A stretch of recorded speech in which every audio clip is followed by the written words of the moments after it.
வஸ்ஸலாத்து வஸ்ஸலாமு அலா சய்யிதில் முர்சலீன் வ இமாமில் முத்தகீன் வ அலா ஆலிஹி வ ஸஹ்பிஹி அஜ்மஈன்.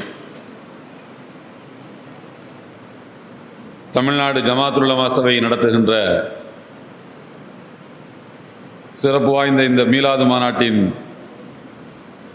இரண்டாம் அமர்வின் தலைவர், தமிழ்நாடு ஜமாஅத்துல் உலமா சபையினுடைய தலைவர், பெரும் மதிப்புக்குரிய ஹசரத் பெருந்தகை அவர்களே, எனக்கு முன்னர் சிறப்பு வாய்ந்த இந்த நிகழ்வில் தங்களுடைய ஆற்றல் மிக்க சொற்பொழிவுகள் மூலம் ரசூலுல்லாஹி ஸல்லல்லாஹு அலைஹி வஸல்லம் அவருடைய கீர்த்தியையும் பெருமைகளையும் மக்களுக்கு எடுத்துரைத்து அமர்ந்திருக்கின்ற அறிஞர் பெருமக்களே, முன்னிலை வகித்துக் கொண்டிருக்கக்கூடிய ஆண்டோர்களே, சான்றோர் பெருமக்களே, திரளாக குழுமியிருக்கக்கூடிய பெரியோர்களே, சகோதரர்களே, அன்பு தாய்மார்களே, நம் அனைவர் மீதும் அல்லாஹ்வினுடைய பேரன்பும் பேரருளும் அவனுடைய வற்றா பெருங்கருணையும் என்றும் நிலவட்டுமாக. அன்புக்குரிய சகோதரர்களே, நேரத்தின் அருமையை கருதி எனக்கு பின்னர் தலைவர் அவர்களும் உரையாற்ற வேண்டும் என்கின்ற சூழ்நிலையை உணர்ந்து சில கருத்துக்களை நீதியின் பெயரால் வஞ்சிக்கப்பட்ட முஸ்லிம்கள் என்ற ஒரு தலைப்பை தந்து எனக்கு உரையாற்றும்படி கேட்டுக்கொண்ட அடிப்படையில் சில தகவல்களை சொல்வதற்காக நான் நிற்கிறேன். அன்புக்குரியவர்களே, அண்மையில் செப்டம்பர் 15ஆம் தேதி உச்சநீதிமன்றத்தில்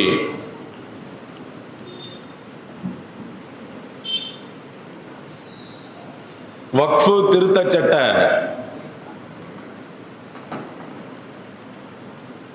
2025 வக்ஃபு திருத்தச் சட்டத்தின் மீதான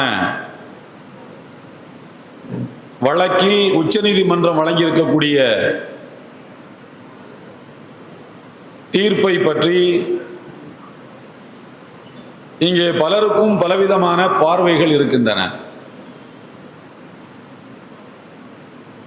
இந்த வழக்கை உச்சநீதிமன்றத்திலே தொடுத்திருக்கக்கூடிய அரசியல் கட்சிகள் கூட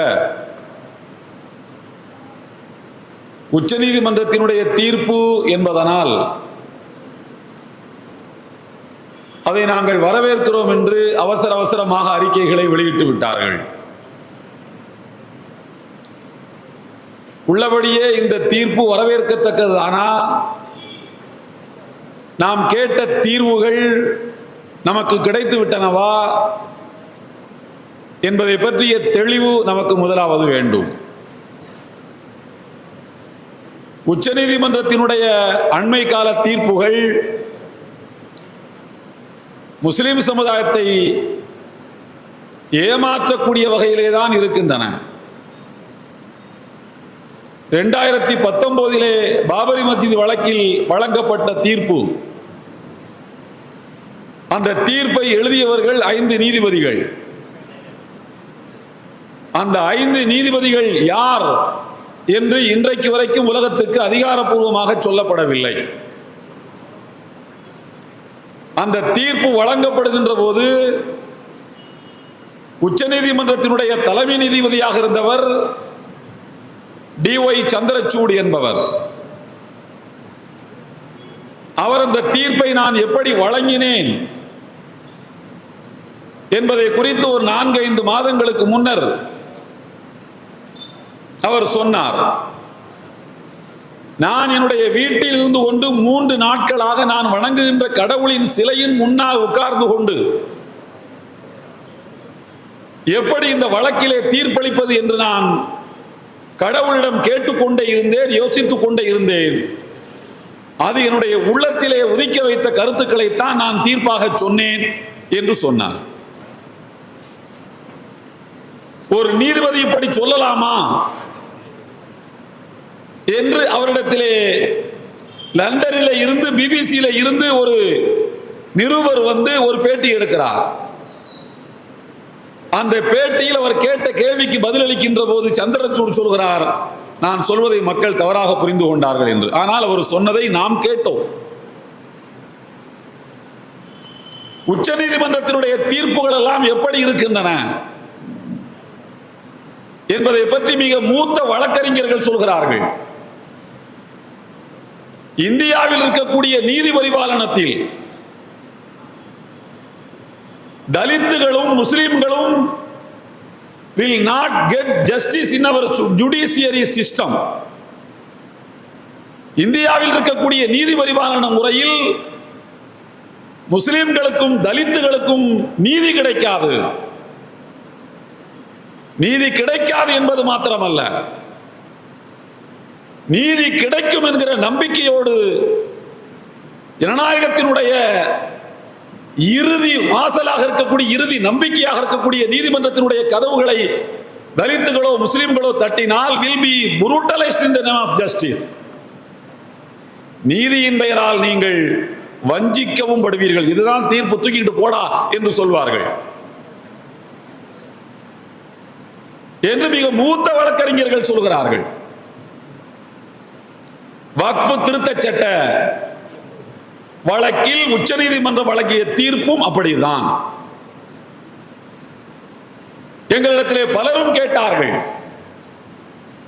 தமிழ்நாடு ஜமாத் உலமா சபை இந்த வக்ஃப் திருத்த மசோதாவாக இருந்த காலகட்டத்திலே இருந்து இது குறித்து முழுமையான ஆய்வை நடத்தி பாராளுமன்ற உறுப்பினர்களிடத்திலே கொண்டு போய் கொடுத்து, இதை நீங்கள் ஜேபிசியிலே பேசுங்கள், பாராளுமன்றத்திலே பேசுங்கள் என்றெல்லாம் கொண்டு போய் கொடுத்தீர்கள். எதற்காக நீங்கள் உச்ச நீதிமன்றத்திலே வழக்கு தொடுக்கவில்லை? அந்த வழக்கிலே நீங்களும் போய் உங்களை இணைத்துக் கொள்ளலாம் அல்லவா என்று கேட்டார்கள். அப்போதெல்லாம் நாங்கள் சொன்னது, அங்கே தீர்ப்பு கிடைக்கும், நீதி கிடைக்குமா? உச்ச நீதிமன்றம் தீர்ப்பை வழங்கும், நீதியை வழங்குமா என்கிற ஐயம் எங்களுக்கு இருக்கிறது என்று சொன்னோம். ஒரு நாட்டினுடைய நீதிமன்றம் அந்த நாட்டிலே வாழுகின்ற 20% மக்களின் நம்பிக்கையை இன்றைக்கு இழந்து நிற்கிறது. இப்போது உச்ச நீதிமன்றத்துக்கு ஒரு கடமை இருக்கிறது என்னவென்றால், இந்த நாட்டு மக்களின் 20% மக்களுடைய நம்பிக்கையை மீண்டும் பெறக்கூடிய வகையில் உச்ச நீதிமன்றம் நடந்து கொள்ள வேண்டும் என்பதுதான். நான் ஒரு இமாம் இருக்கிறேன், என்னை பின்பற்றி தொழக்கூடிய மக்களில் 20% பேர் என் மீது அதிருப்தியில் இருக்கிறார்கள் என்றால், எனக்கு சொல்லப்பட்டு விட்டது என்றால், என்னை நான் மாற்றிக்கொள்ள வேண்டும். எங்களுடைய சபை இருக்கிறது, எங்கள் சபையிலே உறுப்பினராக இருக்கக்கூடியவர்கள் ஒரு 20% பேர் எங்கள் மீது அதிருப்தியாக இருக்கிறார்கள் என்றால், எங்களுடைய நடவடிக்கைகளை நாங்கள் திருத்திக் கொள்ள வேண்டும். அதுதான் ஒரு சபைக்கு அழகு, அமைப்புக்கு அழகு, தனிநபருக்கு அழகு. அதே போல இந்த நாட்டினுடைய உச்ச நீதிமன்றத்தின் மீது இந்தியாவிலே வாழுகிற 20% மக்கள், முஸ்லிம் சமுதாயம் நம்பிக்கை இழந்து நிற்கிறது என்பதை மிக தெளிவாக இந்த மாநாட்டின் மூலம் நான் அறிவிக்கின்றேன். முஸ்லிம் சமுதாயத்தினுடைய நம்பிக்கையை பெறுவது உச்ச நீதிமன்றத்தினுடைய கடமை. இன்று நேற்று அல்ல, இந்த வக்ஃப் திருத்த சட்ட வழக்கிலே மாத்திரமல்ல, எப்படி ஆண்டாண்டு காலமாக உச்ச நீதிமன்றம் நம்முடைய காலை வாரி இருக்கிறது. தாகித்தவனுக்கு தண்ணீர் தருகிறேன் வா என்று கூப்பிட்டு எப்படி காணல் நீரை காட்டி போய் குடித்துக்கொள் என்று நம்மை கேலி பேசியது என்பதற்கு வரலாற்றிலே நிறைய சான்றுகள் உள்ளன. உங்களுக்கு தெரியுமா, கர்நாடக மாநிலத்தில் ஹிஜாப் வழக்கு வந்தது, தெரியுமல்லவா? நினைவு இருக்கிறதா? 2022 அந்த வழக்கு எப்படி முடித்து வைக்கப்பட்டது என்பது யாருக்காவது நினைவு இருக்கிறதா? தெரியுமா? கர்நாடக உயர் நீதிமன்றத்தில் ஹிஜாப் அணியக்கூடாது என்று கர்நாடக பிஜேபி அரசு சொன்னது சரிதான் என்று ஹைகோர்ட் ஜட்ஜ்மெண்ட் இருக்கு. இதை எதிர்த்து நம்முடைய பிள்ளைகள், ஹிஜாப் அணியக்கூடிய பிள்ளைகள் உச்ச நீதிமன்றத்துக்கு போனார்கள். உச்ச நீதிமன்றத்திலே தீர்ப்பு எப்படி வந்தது என்று தெரியுமா? உங்களுக்கு மீடியாக்கள் உங்களுக்கு சொன்னதா? 2 நீதிபதிகளை கொண்ட அமர்வு அந்த வழக்கை விசாரித்து எடுத்தது. ஒரு நீதிபதி சொன்னார் கர்நாடகா ஹைகோர்ட் சொன்னது சரிதான் என்று. கல்லூரிகளுக்கு செல்லும் போது ஹிஜாப் அணியக்கூடாது என்பதுதான் சரி என்றார். இன்னொரு நீதிபதி சொன்னார், அப்படி சொன்னது தவறு. பெண்கள் கல்லூரிக்கு செல்கிற போது அவர்கள் விரும்புகின்ற உடைகளை அணியலாம், ஹிஜாப் அணியலாம் என்று தீர்ப்பளித்தார். அந்த நீதிபதியின் பெயர் துலியா. இந்த தீர்ப்புகள் பத்திரிகைகளிலே வந்தன. நான் கொஞ்ச காலம் காத்திருந்து அந்த தீர்ப்பை படிக்க வேண்டும் என்று ஆசைப்பட்டேன். அந்த தீர்ப்பை ஆதரித்து இந்த நாட்டினுடைய நிதியமைச்சரின் கணவர் பரகல பிரபாகர் என்பவர் ஒரு புத்தகம் எழுதியிருக்கிறார். அந்த புத்தகத்தில் இந்த தீர்ப்பை பற்றி எழுதுகிறார். அந்த தீர்ப்பினுடைய வாசகம் என்ன எப்படி இருக்கிறது என்றால், நாம் தெரிந்து கொள்ள வேண்டும், குறிப்பாக பெண்கள் தெரிந்து கொள்ள வேண்டும். முஸ்லிம் ஆண்களுக்கு கல்வி கிடைப்பதை விட பெண்களுக்கு கல்வி கிடைப்பது ரொம்ப சிரமமாக இருக்கிறது. ஒரு துணியை மறுப்பதால் ஒரு இனத்தின், ஒரு சமுதாயத்தினுடைய பெண்களுக்கு கல்வி கிடைப்பதை மறுக்கக்கூடாது. இதெல்லாம் நல்ல வரிகள் தான். அதுக்கடுத்து அவர் சொல்லுகிறார், நாம ஹிஜாப் அணிந்து கொண்டு வாருங்கள் என்றே சொல்லுவோம். ஹிஜாபை மறுக்க வேண்டாம், ஹிஜாப் அணிந்து கொண்டு வரட்டும். நாம் கொடுக்கக்கூடிய மதச்சார்பற்ற கல்வியை கல்லூரிகளிலே பெற்ற பிறகு தானாக ஹிஜாபை அவர்கள் கலற்ற வேண்டும். அதுதான் நமக்கு கிடைக்கக்கூடிய வெற்றி. எதற்காக கல்லூரிக்கு வாருங்கள் என்று கூப்பிடுகிறார்கள் என்றால், நிரந்தரமாக நீ ஹிஜாபை துறக்க வைக்க வேண்டும். அதற்கான கல்வி ஏற்பாடு எங்களிடத்தில் இருக்கிறது, அதற்காக இடைக்காலமாக அணிந்து கொள் என்று சொல்வதுதான் நீதிபதி துலியாவின் தீர்ப்பு. இப்போது சொல்லுங்கள், will be brutalised in the name of justice என்று மூத்த வழக்கறிஞர்கள் சொல்வது எவ்வளவு நியாயமான வார்த்தை. நீதியை கேட்டு போனால் நீதிமன்றம் நம்மை கேலி செய்து அனுப்புகிறது. சகோதரர்களே, நம்முடைய கலாச்சாரத்தை, பண்பாட்டை இழிவுபடுத்தி அனுப்புகிறது இந்த நீதிமன்றம். உச்ச நீதிமன்றம் இந்த நாட்டினுடைய 20% மக்களுடைய நம்பிக்கையை இழந்து விட்டது. அண்மையிலே ஒரு கட்டுரை ஒன்று மிட்டே என்கிற ஒரு ஆங்கில இணைய இதழில் வந்திருக்கக்கூடிய கட்டுரை. அந்த கட்டுரையினுடைய தலைப்பு என்னவென்றால், justice easier for dogs than activists. இந்த நாட்டில் நாய்களுக்கு தான் நீதி இலகுவாக கிடைக்கும். கட்டுரையினுடைய தலைப்பே அதுதான். இந்தியாவிலே நாய்களுக்கு தான் தீர்ப்பு இலகுவாக கிடைக்கும் சமூக ஆர்வலர்களை விட. ஏன் இவ்வளவு ஒரு வேகமான தலைப்பு, ஏன் இவ்வளவு ஒரு அழுத்தம் திருத்தமான தலைப்பு என்கிற கேள்வி இருக்கிறது. டெல்லியிலே தெருக்களிலே உலவிக் கொண்டிருக்கக்கூடிய ஸ்ட்ரீட் டாக்ஸ், தெரு நாய்களை அப்புறப்படுத்த வேண்டும் என்ற ஒரு வழக்கு உச்ச நீதிமன்றத்துக்கு வருகிறது.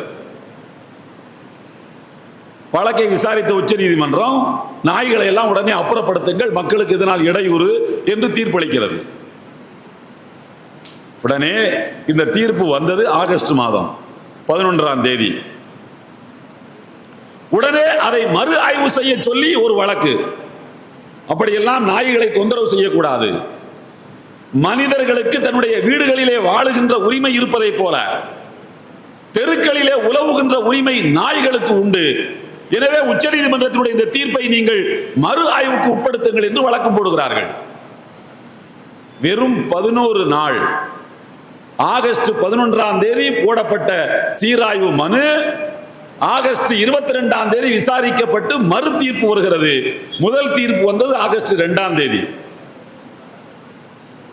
ஒரு 20-22 நாட்களுக்குள்ளாக நாய்களுக்கு இங்கே நீதி கிடைத்து விடுகின்றன. ஆகஸ்ட் 22ஆம் தேதி வந்திருக்கக்கூடிய தீர்ப்பு என்ன சொல்கிறது என்றால், எந்த தெருவிலே நீங்கள் நாய்களை பிடித்தீர்களோ, சிவப்பு நாய், பச்சை நாய் இருந்துச்சுன்னா, மஞ்ச நாய், இந்த நாய்களை எல்லாம் எந்தெந்த தெருவிலே பிடித்தீர்களோ அந்தந்த தெருவில் கொண்டு போய் கரெக்டா விட்டு விட வேண்டும் என்று டெல்லி மெட்ரோபாலிட்டன் கார்பரேஷன், சிட்டி கார்பரேஷனுக்கு உச்சநீதிமன்றம் உத்தரவிட்டிருக்கிறது. ஷாதி மஹால் வாசல்ல பிடிச்ச நாயை கொண்டு போய் உஸ்வத்துனசனா வாசல்ல விடக்கூடாது. விட்டால் டெல்லி கார்பரேஷன் அதிகாரிகளுக்கு கண்டெம்ட் ஆஃப் தி கோர்ட், நீதிமன்றத்தை அவமானப்படுத்தியதாக அவர்கள் மீது வழக்கு போட முடியும். உச்ச நீதிமன்றம் அளித்திருக்கக்கூடிய தீர்ப்பு உங்களால் நம்ப முடிகிறதா?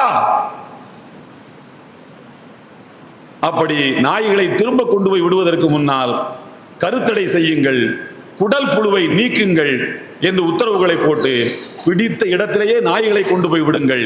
ஏனென்றால் நாய்களுக்கு தெருவில் வாழுகிற உரிமை உண்டு என்று உச்சநீதிமன்றம் 12 நாள்ல தீர்ப்பு சொல்லி இருக்கிறது.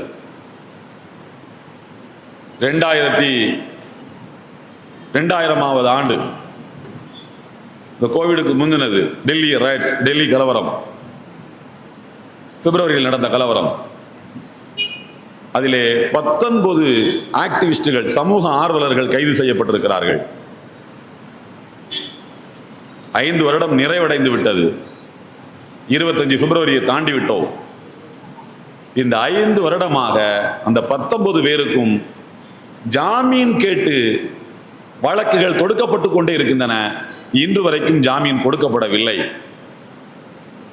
சிறைச்சாலையிலே அடைக்கப்பட்டிருக்கிறார்கள் 19 பேர். சரி, நீ ஜாமீன் கொடுக்க வேண்டாம், வழக்கை நடத்து.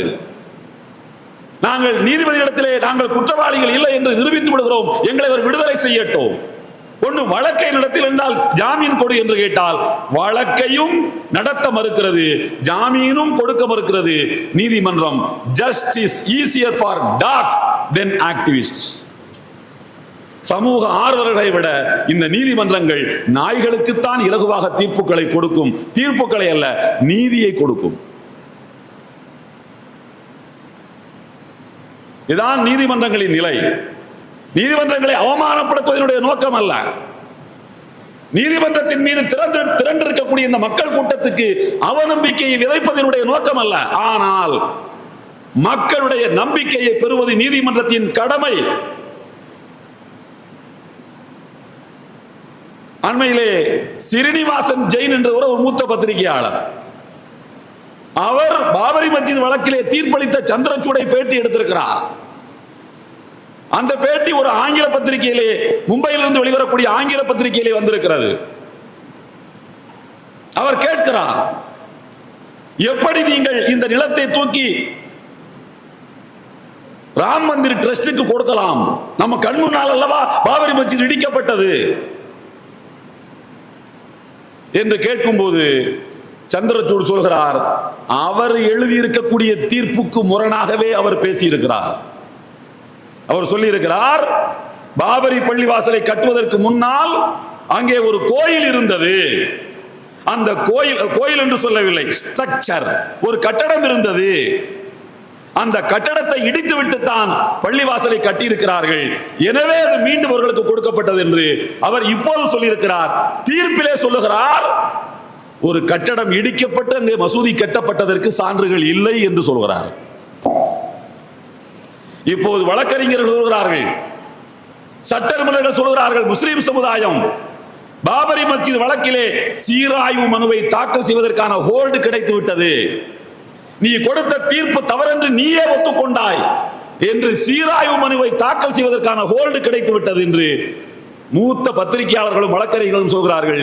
இந்த முஸ்லிம் சமுதாயம் இந்த ஹோல்டை பிடித்துக் கொண்டு அந்த உரிமையை மீட்குமா? தெரியாது. ஆனால் நான் நம்புகிறேன், ஓரளவுக்கு வரலாற்றை படித்தவன், ஒரு வரலாற்று மாணவன் என்ற அடிப்படையில் நான் நம்புகிறேன், ஒரு 50 வருடமோ 100 வருடமோ கழித்த பிறகு இந்த சமுதாயத்தில் இருந்து ஒருவன் கிளம்பி வருவான். அவன் உச்ச நீதிமன்றத்தினுடைய தீர்ப்பை மறு ஆய்வுக்கு உட்படுத்த சொல்லி வழக்குகளை போடுவான். அந்த பள்ளிவாசலை, இழந்த பள்ளிவாசலை மீண்டும் இந்த சமுதாயம் பெறுவதற்கு அவன் தலைமை ஏற்பான். இது நடக்கும். இது கற்பனை அல்ல, வெறும் ஆசை மாத்திரமல்ல. வரலாற்றில் இந்த காட்சிகள் மாறி மாறி நடந்து கொண்டே இருக்கும். இன்றைக்கு உச்சநீதிமன்றம் செப்டம்பர் 15 வக்ஃப் வழக்கிலே வழங்கியிருக்கக்கூடிய தீர்ப்பின் சில வரிகளை சொல்லி நான் நிறைவு செய்ய விரும்புகிறேன். ஹசரத் அவர்களும் பேச வேண்டும். 5 தீர்வுகளை நாம் கேட்டு உச்சநீதிமன்றத்துக்கு போனோம். முதலாவது, கலெக்டருக்கு அதிகாரம் கொடுக்கக்கூடாது, வக்ஃப் போர்டுக்கும் ட்ரிபியூனலுக்கு தான் அதிகாரம் கொடுக்க வேண்டும் என்று. உச்சநீதிமன்றம் சொல்லுது கலெக்டருக்கு அதிகாரம் இல்லை, வக்ஃபு போர்டுக்கு அதிகாரம் இல்லை, வக்ஃபு ட்ரிபியூனலுக்கும் அதிகாரம் இல்லை, எனக்கு தான் அதிகாரம்னு சொல்லிருச்சு. இப்போ 2 குரங்கு ஒரு ஆப்பத்தை கையில் வச்சுக்கிட்டு சண்டை போட்டுக்கிட்டு இருந்துச்சான். ஒரு குரங்கு சொல்லிச்சான் அது ஏன் ஆப்பம் நான் தான் கண்டுபிடிச்சேன். இன்னொரு குரங்கு சொல்லிச்சான் நான் தான் அந்த ஆப்பத்தை முதல்ல பார்த்தேன், அது எனக்கு தான் சொந்தம். பஞ்சாயத்து பண்ண வந்த இன்னொரு குரங்கு அது 2 பேருக்கு இல்லை எனக்கு தான் சொந்தம்னு சொல்லிச்சான். அதே போல உச்சநீதிமன்றம் சொல்கிறது ஒரு சொத்து அரசு சொத்தா வக்ஃபு சொத்தா என்பதை கண்டுபிடிக்கக்கூடிய தீர்மானிக்கக்கூடிய இறுதி அதிகாரம் கலெக்டருக்கு கிடையாது, முஸ்லிம் வக்ஃபு போர்டுக்கும் கிடையாது, எனக்கு தான் சொல்லிருச்சு. இந்த தீர்ப்பை அரசியல் கட்சிகள் வரவேற்கின்றன. முஸ்லிம் சமுதாயத்துக்கு கேட்ட நீதி கிடைத்து விட்டதா? நாம் வஞ்சிக்கப்பட்ட தீர்ப்பை, ஏமாற்றப்பட்ட தீர்ப்பை அரசியல் கட்சிகள் வரவேற்கிறார்கள். புரிந்து கொள்ளுங்கள். ஒன்ஸ் வக்ஃப் ஆல்வேஸ் வக்ஃப். ஒரு தடவை ஒரு சொத்து அல்லாஹ்வுக்காக கொடுக்கப்பட்டு விட்டால் அது எப்போதும் அல்லாஹ்வின் சொத்து தான் என்பதற்கு முரணாக இந்த தீர்ப்பு வழங்கப்பட்டிருக்கிறது. அவ்வளவு சீக்கிரத்திலே ஜமாத்துல் உலமா சபை இதை விடுவதாக இல்லை.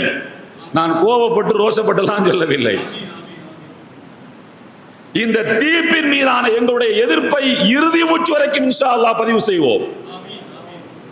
இந்த தீர்ப்பை ஆய்வு செய்வதற்கு சட்ட வல்லுநர்கள் கொண்ட குழுவை அமைத்திருக்கின்றோம். இது எங்கெல்லாம் அரசியலமைப்பு சட்டத்துக்கு எதிராக தன்னிச்சையான போக்கில் வழங்கப்பட்டிருக்கிறது என்பதை இன்ஷா அல்லாஹ் நிரூபித்து காட்டுவோம். இழந்த சொத்துக்களை மீட்காமல் விட மாட்டோம். அல்லாஹ்வின் சொத்துக்களை அவ்வளவு எளிதிலே இந்த சமுதாயத்தை ஏமாற்றி விட்டு போய்விடலாம் என்று நினைக்கிறார்கள். வழக்கு போட்ட கட்சிகளுடைய தலைவர்களையும் இன்ஷா அல்லாஹ் சந்திப்போம். அவங்க மேல நமக்கு கோபம் எல்லாம் கிடையாது. காங்கிரஸ் மேல, திமுக மேல நமக்கு என்ன கோபம்? கோபம் எல்லாம் கிடையாது. ஆனால் இந்த தீர்ப்புகளை முழுமையாக படிக்காமல் அவசர கதியிலே உச்சநீதிமன்றம் சொன்னால் சரிதான் என்று நம்பி அப்பாவித்தனமாக அந்த தீர்ப்புகளை வரவேற்கிறார்கள். ஆனால் உச்சநீதிமன்றம் இந்த சமுதாயத்தை ஏமாற்றி விட்டது, வஞ்சித்து விட்டது. தாகத்தோடு போய் நின்று தண்ணீர் கேட்டவனுக்கு காணல் நீரை குடித்துக்கொள் என்று சொல்லி கேலி பேசுகிறது. சகோதரர்களே, நான் ஒரு செய்தியை உங்களுக்கு சொல்ல வேண்டும், இல்லை என்றால் இந்த உரை நிறைவடையாது. உச்சநீதிமன்றத்திலே ஒரு அந்த நம்ம கிராஸ் பண்ண நம்ம ஏற்றுக்கொள்ளாத சப்ஜெக்ட் இந்த ஆக்ட்ல, இந்த தீர்ப்புல, இந்த சட்டத்தில் என்னவென்றால், ஒருவன் வக்ஃபு செய்ய வேண்டும் என்றால் சட்டத்தில் இருக்கு, குறைந்தபட்சம் அவன் 5 வருஷம் முஸ்லிமா பிராக்டிஸ் பண்ணியிருக்கணும், முஸ்லிமா வாழ்ந்திருக்கணும்னு சட்டம் இப்ப போட்டிருக்காங்க. நாம் அப்ஜெக்ட் பண்ணியிருக்கோம், அதை எதிர்த்திருக்கிறோம். கலிமா சொன்ன மறுநிமிடமே அவன் முஸ்லிம். அதென்ன 5 வருடம்? ஒருவன் மரணத்தினுடைய விளிம்பிலே நிற்கிறான், இறைவன் அவனுக்கு சில காட்சிகளை காட்டுகிறான். இவன் நினைக்கிறான், ஐயோ நான் வாழ்ந்த வாழ்க்கை தவறல்லவா, இறைவனுடைய அன்பை பெற எனக்கு கிடைத்திருக்கக்கூடிய ஒரு சிறிய வாய்ப்பு, என் சொத்துக்களில் பாதி அல்லாஹ்வுக்கு கொடுக்கிறேன் என்று சொல்ல நினைக்கிறான். சட்டம் வந்து குறுக்கே நிற்கிறது. நீ 5 வருஷம் அல்லாஹ்வுக்கு பயந்தியா, அப்பதான் வக்ஃபு செய்ய முடியும், இதை ஒத்துக்கொள்ள முடியாது என்று சொல்லியிருக்கிறோம். ஆனால் உச்சநீதிமன்றம் அதை ஏற்றுக்கொள்ளவில்லை. சரிதான், 5 வருடம் ஒரு முஸ்லீமாக இருந்தால் தான் வக்ஃபு செய்ய முடியும் என்று உச்சநீதிமன்றம் 15ஆம் தேதி வழங்கியிருக்கக்கூடிய தீர்ப்பிலே சொல்லியிருக்கிறது. சொன்னால் நமக்கு இவ்வளவு வலித்திருக்காது. சரிதாங்க, அந்த சட்டம்னு சொன்னா வலிச்சிருக்காது, நாம் வேதனைப்பட்டிருக்க மாட்டோம். ஆனால் உச்சநீதிமன்றம் என்ன சொல்கிறது தெரியுமா? முஸ்லிம்கள், அதாவது இந்து சமுதாயத்து மக்கள் அல்லது முஸ்லிம் அல்லாதவர்கள், கிறிஸ்தவ, புத்தர்கள், சைனர்கள், சீக்கியர்கள், இவங்களெல்லாம் நல்லா கேளுங்க, தன் ஒரு மனைவியோடு வாழ்ந்து கொண்டிருக்கும் போது இன்னொரு பெண்ணு மேல ஆசைப்பட்டு 2வது கல்யாணம் பண்ண வேண்டும் என்று நினைக்கக்கூடியவர்கள் சட்டத்திலிருந்து தப்பிப்பதற்காக, அதாவது 2வது கல்யாணம் பண்ணா அரெஸ்ட் பண்ணலாம் இருக்கு, முதல் மனைவி கம்ப்ளைண்ட் பண்ணா, அந்த சட்டத்திலிருந்து தப்பிப்பதற்காக முஸ்லீமாக மாறி 2வது கல்யாணம் பண்றாங்க. 2வது கல்யாணம் பண்றாங்க. இதே மாதிரி 5 இடங்களில் உச்சநீதிமன்றம் சொல்கிறது. கிளவர் டிவைஸ், என்கிற சொல்லை பயன்படுத்தி இருக்கிறது. தந்திரமான ஒரு ஆயுதம், வன்மம், அதாவது கபடமான ஒரு ஆயுதமாக இஸ்லாத்தை பயன்படுத்துகிறார்கள். எப்படின்னா, ஒரு முஸ்லிம் அல்லாத ஒருவர், நான் ஒரு குறளோவியம் கலைஞர் சொன்ன மாதிரி ஒரு குறள், அதுக்கு ஒரு கதை சொன்ன மாதிரி நான் ஒரு சின்ன ஒரு சம்பவத்தோட சொல்றேன். ஒரு முஸ்லிம் அல்லாத நபர் ஒருத்தன்ட்ட 15-20 லட்சம் ரூபாய் கடன் வாங்கி இருக்கிறாரு. அவருக்கு ஒரு 30 லட்சம் ரூபாய்க்கு சொத்து இருக்கு. கடன் வாங்கினவருக்கு 30 லட்சம் ரூபாய்க்கு சொத்து இருக்கு. வாங்கின கடன் எவ்வளவு? 15 லட்சம். சொத்து எவ்வளவு? 30. இப்ப கடன் கொடுத்தவன் என்கிட்ட கேட்கிறான், கடனை திருப்பி கொடுயான்னு கேட்கிறான். யார்கிட்ட? கடன் வாங்கின அந்த முஸ்லீம் அல்லாத நண்பர்கிட்ட, இந்துக்கு யாரா இருக்கட்டும். இவருக்கு கடனை திருப்பி கொடுக்க கூடாதுன்னு ஆசை. கடனை திருப்பி கொடுக்க கூடாதுன்னு நினைச்சாராம். நினைச்சுக்கிட்டு என்ன பண்றாரு, என்கிட்ட இருக்கிற சொத்தை மனசுல வச்சுக்கிட்டு தானே கடனை திரும்பி கேட்டுக்கிட்டு இருக்கிற அப்படின்னு சொல்லி இவர் உடனே களிமா சொல்லி இஸ்லாத்துக்கு வந்துட்டாராம். யாரு? கடன் வாங்கினவர். கடனை வாங்கினவர் இஸ்லாத்துக்கு வந்துட்டாராம். வந்து இவருடைய 30 லட்சம் ரூபாய் சொத்தை அல்லாவுக்காக நான் வக்ஃபு பண்றேன்னு எழுதி வச்சுட்டாராம். எழுதி வச்சுட்டு கோர்ட்ல நோட்டீஸ் போடுறாரு, நான் திவாலா போயிட்டேன், எனக்கு இப்போ சொத்து இல்லை, இருந்த சொத்துலாம் சேஞ்ச் ஆஃப் ஓனர்ஷிப்ல, once waqf always waqf, change of ஓனர்ஷிப்ல அது வக்ஃபா போயிடுச்சு, அல்லாவுடைய சொத்தா போயிடுச்சு, நான் அதுக்கு ஓனர் இல்லை, அல்லாஹ் தான் அதுக்கு ஓனர்னு சொல்லிட்டு கோர்ட்ல சொல்லி இந்த கடனை திருப்பி கொடுக்காம தப்பிச்சுக்கிறாரு. வாங்கிய கடனை திருப்பி கொடுக்காமல் ஏமாற்றுவதற்காக இஸ்லாத்துக்கு மாறுவதை ஒரு கிளவர் டிவைஸாக, ஒரு தந்திரமான ஆயுதமாக இவர்கள் பயன்படுத்துகிறார்கள் என்று ஒரு நீதிமன்றம் சொல்லும் என்றால் கொதிக்காதா? நமக்கு அடிவயிறு எரியாதா? அடிவயிறிலே பற்றி எரிகிற இந்த நெருப்பு யாருடைய மாளிகையையும் தகர்த்து பொடி பொடியாக்கக்கூடிய ஆற்றல் மிக்கது. வயிறு எரிஞ்சு நான் சொல்கிறேன், இவ்வளவு அவமானப்படுத்த வேண்டுமா இந்த சமுதாயத்தை? நாங்க என்ன தப்பு செஞ்சோம்? நீ நீதி செலுத்துவாய், உள்ளத்திலே நீதி கிடைக்கும் என்கிற நம்பிக்கையில் தானடா உன் வாசலுக்கு வந்து நின்றோம். பாவிகளா, இப்படியா இந்த சமுதாயத்தை கருவறுப்பீர்கள், வஞ்சிப்பீர்கள்? ஒரு அளவே இல்லையா? அவமானப்படுத்துவதற்கு அளவில்லையா? நான் மீண்டும் சொல்கிறேன், உச்ச நீதிமன்றத்தின் மீது உங்களுடைய நம்பிக்கையை பறிப்பதனுடைய நோக்கம் அல்ல. ஏமாற்றப்பட்டவன் வயிறு எரிந்து பேசுகிறேன். ஏமாற்றப்பட்ட சமுதாயத்தினுடைய, வஞ்சிக்கப்பட்ட சமுதாயத்தினுடைய பிரதிநிதியாக வயிறு எரிந்து நான் சொல்கிறேன், நம் சமுதாயத்தினுடைய நம்பிக்கையை மீண்டும் பெறுவது உச்ச நீதிமன்றத்தின் கடமை. அதற்காக அரசியல் கட்சி தலைவர்களை சந்தித்து நம் சமுதாயத்தினுடைய மனவேதனையை இன்ஷா அல்லாஹ் நாங்கள் சொல்லுவோம், சொல்லிக் கொண்டே இருப்போம், இறுதி மூச்சு வரைக்கும் சொல்லுவோம். வாஹிரு தாவானா அனில் ஹம்துலில்லாஹி ரப்பில் ஆலமீன்.